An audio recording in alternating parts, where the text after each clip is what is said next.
آج میں آپ کو 4 ایسے سنہری خزانے دینے جا رہا ہوں جو آپ کی ٹوٹتی پھوٹتی بکھرتی زندگی کو امیدوں کا سہارا دے سکتے ہیں۔ مایوسی کو امید میں، غم کو خوشیوں، پریشانیوں کو راحت میں، مشکلات کو آسانیوں اور رنج و الم کو سکھ چین میں بدل سکتے ہیں۔ یہ ایسا راز ہے جو زندگی میں انقلاب لاتا ہے۔ اگر تو خدا نخواستہ آپ کی لائف درہم برہم پڑی ہے، غم ہے، پریشانی میں مبتلا ہیں، آزمائشیں پیچھا نہیں چھوڑ رہی اور چاہتے ہیں کہ آپ کے بے قرار دل کو سکون آ جائے، اور سب سے بڑھ کر یہ کہ اللہ و رسول کا قرب مل جائے، تو یہ 3 راز ہیں: تہجد، درود شریف اور استغفار۔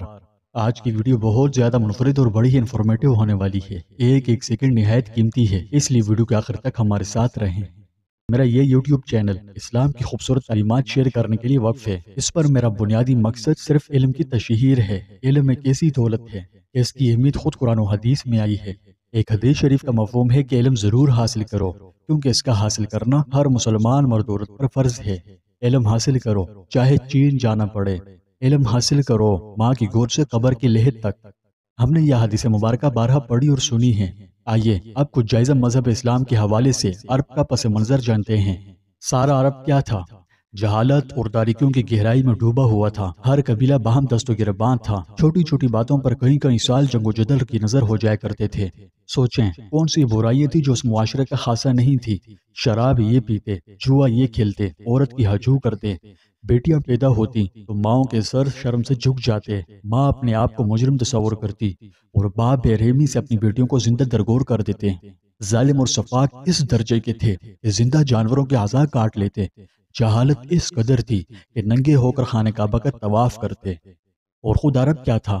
ریگستان ہی ریگستان، جہاں پانی نام کا نہ تھا، کھیتی باڑی خواب خیالی تھی، نہ بہتی آبشاریں تھی، نہ ندی نالے تھے، خوبصورتی کا تو گزر تک نہیں تھا، دنیا سے کٹا ہوا بے آب و گیا علاقہ تھا، اور دنیا نے اس کو اس قابل بھی نہیں سمجھا تھا کہ اسے اپنی مملکت میں شامل کرے۔ یہ تھی عرب کی صورتحال۔ لیکن جب اللہ تعالیٰ نے حضور نبی اکرم صلی اللہ علیہ وسلم کو نبی آخر الزماں بنا کر دنیا میں مبعوث فرمایا تو نبوت عطا کی اور وحی کا سلسلہ شروع کیا، تو وحی کا پہلا لفظ ہی کیا تھا؟ اقرا، یعنی اقرا بسم ربک الذی خلق۔ مفہوم کیا ہے؟ کہ پڑھ اپنے رب کے نام کے ساتھ جس نے تجھے پیدا کیا۔ گویا کہ پڑھنا لفظ مذہب اسلام کے ساتھ جڑا ہوا ہے۔ پڑھنا دین اسلام کا لازمی جز ہے۔ اس کی اہمیت یہاں سے سمجھیے کہ خود حضور اکرم صلی اللہ علیہ وسلم کے زمانے مبارک میں جنگ میں جو قیدی بنائے جاتے تھے، ان کی آزادی کا پروانہ یہی ہوتا تھا کہ مسلمانوں کو پڑھنا سکھا دیں، پھر وہ آزاد ہیں۔ اندازہ لگاؤ، مسلمان جب علم سے آشنا ہوئے تو انہوں نے ہیرے جواہرات کی طرح اس کی قدر کی اور اس کے حصول میں مصروف عمل رہے۔ نبوت سے پہلے اور نبوت کے 150 سال بعد تک جو تعلیم کا سلسلہ تھا، اس کا تعلق خالص حافظے سے تھا۔ سینہ بہ سینہ، نسل در نسل، پشت در پشت یہ سلسلہ آگے بڑھتا رہا۔ عربوں کا حافظہ اس قدر تیز تھا کہ مشکل سے مشکل اور پیچیدہ سے پیچیدہ تر مسائل کو نہ صرف بہت آسانی سے بیان کرتے بلکہ حل بھی کرتے اور ان پر بحث و مباحثے بھی کرتے۔ تقریباً 150 سال تک نہ صرف لکھنے لکھانے کی طرف توجہ کی گئی بلکہ علم کے نئے نئے شعبے سامنے آئے اور مسلمانوں نے ان پر تحقیقات کر کے انہیں آگے بڑھایا۔ طلب علم کی جستجو میں مسلمانوں میں جو بے پناہ جوش و خروش تھا وہ اپنی مثال آپ تھا۔ مسلمانوں کی حکومت ایک سرے سے دوسرے سرے تک قائم ہو گئی تھی اور فتوحات کا سلسلہ دراز ہوتا چلا جا رہا تھا، اور ساتھ ہی ہزاروں قبائل مسلمانوں کی طرز زندگی، طرز معاشرت، طرز سلوک، مساوات، انصاف اور محبت وغیرہ سے متاثر ہو کر دائرہ اسلام میں بڑی تیزی سے شامل ہوتے جا رہے تھے، اور اس وسیع سلطنت میں مسلمانوں میں علم کا چرچا ہر خاصواں میں سرایت کر چکا تھا۔ چپا چپا، شہر، گاؤں، محلہ اور گلیاں تک علم کی صداؤں سے گونج رہے تھے۔ حضرت امام احمد بن حنبل کا بیان ہے کہ اگر تم بغداد کی گلیوں میں کسی کو دوڑتے بھاگتے دیکھو تو سمجھ لو کہ یا تو پاگل یا مجنون ہے، یا پھر طالب علم جو ایک مدرسے سے دوسرے مدرسے درس میں شامل ہونے کے لیے دوڑ رہا ہے۔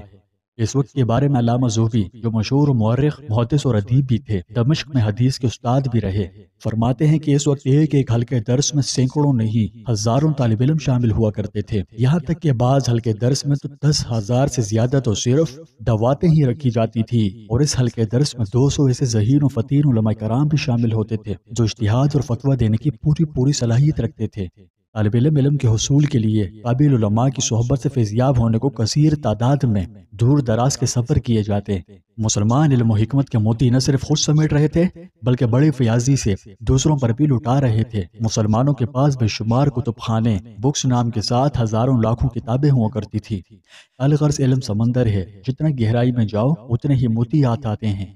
ایک وہ وقت تھا، وہ زمانہ تھا جب مسلمان علم کی اہمیت سے آشنا ہوئے تو کٹھن مسائل، نامناسب حالات اور پریشانیوں کے باوجود اپنے اندر چھپی تخلیقی و تعمیری صلاحیتوں کو استعمال کر کے دنیائے علم میں اپنا حصہ ڈالا اور بھرپور ڈالا اور ایک زمانے کو ورطہ حیرت میں ڈالا۔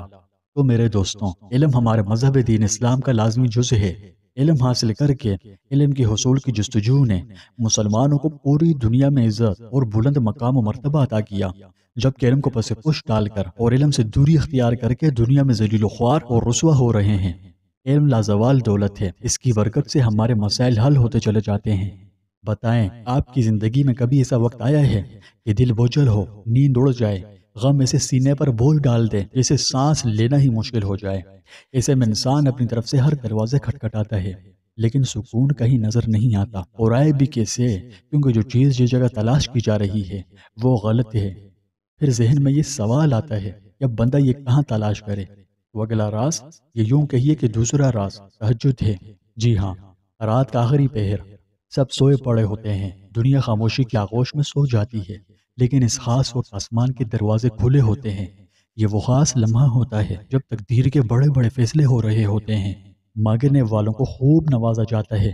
ان مبارک متبرک ساتوں میں اللہ تعالیٰ خود فرماتے ہیں، کون ہے جو مجھ سے مانگے میں اسے دوں، کون ہے جو مجھ سے معافی مانگے میں اسے بخش دوں، کون ہے جو مجھ سے اپنی حاجات طلب کرے تاکہ میں اس کی حاجات کو پورا کروں۔ سوچئے، بادشاہ خود اپنی رعایا کو بلا رہا ہو، کہو مانگو اور تمہیں سب ملے گا۔ یقین کرو، تہجد کی نماز میں بہایا ہوا ایک آنسو شاید وہ سب دروازے کھول دے جو برسوں سے بند ہیں، کیونکہ یہ صرف عبادت ہی نہیں، ایک ملاقات ہے۔ اس سے اپنے رب سے، اپنے سب سے بڑے سہارا دینے والے سے اس وقت کو استعمال کرنا سیکھیں۔ یہ راز آپ کی تقدیر بدل دے گا۔ آپ نماز پڑھیں، تلاوت کریں، دعا مانگیں، ذکر و اذکار کا اہتمام کریں۔ اس میں مانگا ہوا ایک ایک لفظ اللہ کی بارگاہ میں قبولیت کا شرف پا کر ہی رہتا ہے۔ اور کیا ہی اچھا ہو کہ بندہ اس انتہائی قیمتی لمحے میں بھی اپنے نبی مہربان کو نہ بھولے، یعنی آپ پر درود و سلام کے نذرانے بھیجیں۔ اور اسی کے ساتھ تیسرا راز بھی کھلتا ہے، یعنی درود شریف۔ تو جب آپ حضور نبی کریم صلی اللہ علیہ وسلم پر درود بھیجتے ہیں تو اللہ آپ پر ایک کے بدلے 10 رحمتیں بھیجتا ہے۔ اس کے فرشتے اس عمل نیک کی وجہ سے آپ کے حق میں دعائے رحمت و مغفرت کرتے ہیں۔ ایک حدیث شریف میں آتا ہے کہ جو شخص حضور صلی اللہ علیہ وسلم پر ایک مرتبہ درود بھیجے، اللہ اس پر 10 رحمتیں نازل فرماتا ہے۔ اور دوستوں، یہ صرف کلمات کو گرتے پڑتے کہہ کر سر سے اتار دینے کی تسبیح نہیں، بلکہ دل کی دھڑکن کو پاک کر دینے والا نورانی ذکر ہے۔ میری باتوں کو توجہ سے سننا۔ درود شریف غم کے اندھیروں میں روشنی بن جاتا ہے، کیونکہ جب آپ نبی کریم صلی اللہ علیہ وسلم کا ذکر مبارک کرتے ہیں تو اللہ تعالیٰ آپ کو اپنی محبت اور حفاظت میں لے لیتے ہیں، کیونکہ یہ عمل اللہ کو بے حد محبوب ہے اور وہ خود بھی اپنی شان یہ عمل مسلسل کر رہا ہے۔ لیکن اس کی طاقت کو اس وقت مزید 4 چاند لگ جاتے ہیں، جب آپ ان میں توبہ استغفار کو بھی جوڑ لیتے ہیں۔ اور اسی کے ساتھ اگلا راز بھی اشکار ہوا چاہتا ہے، یعنی چوتھا راز استغفار ہے۔ استغفار یعنی اللہ سے اپنے گناہوں کی معافی طلب کرنا۔ اس کی فضیلت آپ سن لو تو یقین کرو یہ آپ کا ہر وقت کا وظیفہ بن جائے گا۔ اس میں اللہ نے زندگیوں کو بدلنے والی بڑی حیرت انگیز تاثیرات و برکات رکھی ہے۔